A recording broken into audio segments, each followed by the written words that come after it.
Akala siguro ng GMA Network ay pagmamayari nila ang It's Showtime ng Kapamilya Network.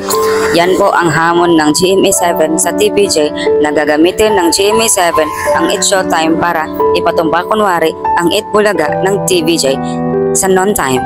Baka naman nakakalimutan na ng GMA7 na ang It's Showtime ng Kapamilya ay ginawa lang bilang non-time block timer sa kanilang istasyon. Sa bagay, ang GMA7 ay hindi gumagawa ng sariling non-time show at kinakawawa lang nila ang mga kapuso artists nila.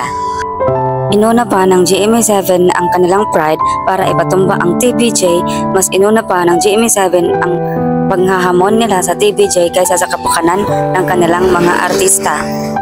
Sa Holy Week pa naman itinapat ng GMA7 ang paghahamon nila sa TVJ at dyan na natin makikita na ang GMA7 ay walang respeto sa Semana Santa. Mahal na araw pa naman ngayon nangahamon ang GMA7 tapos TVJ pa ang binibiktima nila. Maraming salamat guys sa panonood ng aking channel. Sana po ay iyong suportahan. Kung nagustuhan niyo po ang aking channel ay huwag niyo kalimutan mag-comment, like, and subscribe. Thank you for watching.